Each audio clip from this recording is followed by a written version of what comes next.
Hello students, I am Abhishek Parmar, your maths mentor. Welcome to Radhika Education School. Today we are learning chapter number 7, coordinate geometry.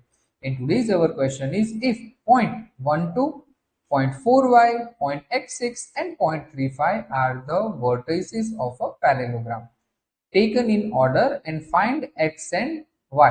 चलो यहाँ पर मैंने एक parallelogram draw कर दिया है और मैंने point A B C D नाम दे दिए हैं। अब देखो हम सभी को कोऑर्डिनेट्स दे देते हैं। पॉइंट ए है जिसको हम 12, पॉइंट बी है उसको 4y, पॉइंट सी है जहां पर x6 एंड पॉइंट डी है वहां पे 35।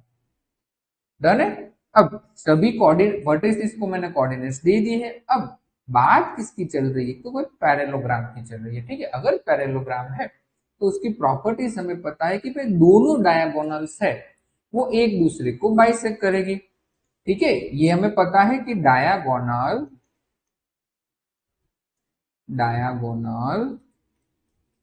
Bisect each other.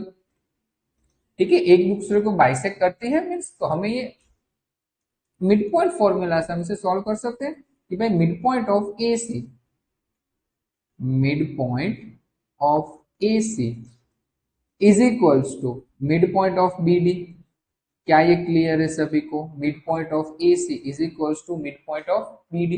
तो ए सी का मिड पॉइंट और ये बी डी का मिड पॉइंट सेम होगा। ठीक है, अब ए सी के लिए फॉर्मूला और बी डी के लिए फॉर्मूला में यहाँ पे मिड पॉइंट का लिख रहा हूं।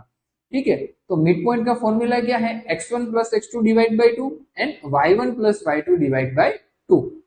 चलो तो इसका x1 plus x2 divide by 2 और इसका y1 plus y2 divide by 2, ये फॉर्मूला AC के लिए और BD के लिए भी सेम फॉर्मूला ही होगा, x1 plus x2 divide by 2 and y1 plus y2 divide by 2। Done है। अब वैल्यू पुट कर दीजिए। पर ध्यान रखना जब मिड पॉइंट ऑफ AC की बात चल रही है तो A और C को ही आपको कंसीडर करना है। ठीक है, चलो मैं वैल्यू पुट कर रहा हूं। x1 प्लस x2 AC के लिए 1 प्लस x होगा। ठीक है, x1 coordinates 1 plus x divide by 2 and y1 plus y2 2 plus 6 divide by 2। ठीक है, इज इक्वल्स टू BD के लिए x1 x2 BD के लिए 4 plus 3 divide by 2 and y1 plus y2 y plus 5 divide by 2।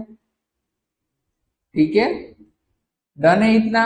अब देखो दोनों के बीच में इक्वल्स टू की साइन है, इट मींस की कोऑर्डिनेट्स क्या हो जाएगी? सेम हो जाएगी। तो मैं कंपेयर कर रहा हूं x coordinates and y coordinates, right.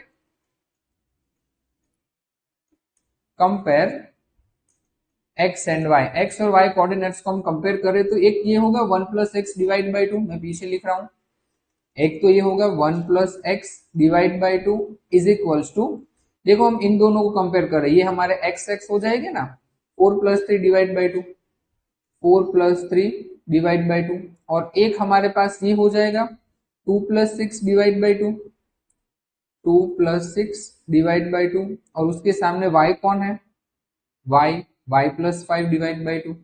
ठीक है, y प्लस 5 डिवाइड बाई 2, तो ये मुझे x मिल जाएगा, यहां से मुझे y मिल जाएगा। डन है।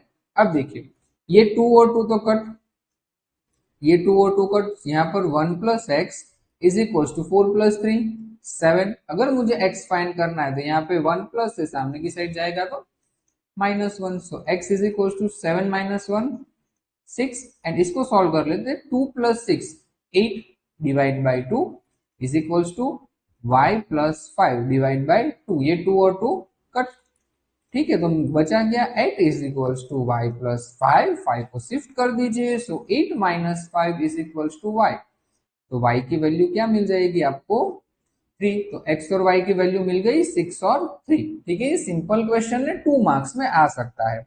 देन एक बार देख लेना, बट आपको अगर प्रॉपर्टी पता होगी तो आप इसे सॉल्व कर पाओगे, अदरवाइज सॉल्व नहीं कर पाओगे। आपको ये पता होना चाहिए कि पैरेललोग्राम की प्रॉपर्टी क्या है, कि भाई दोनों डायगोनल है वो एक दूसरे को बाइसेक्ट करती है। और टेक्स्ट बुक में इसके रिगार्डिंग और एक क्वेश्चन है, वो देख लेना। ठीक है, चलो मिलते हैं नेक्स्ट वीडियो में। Till then bye bye.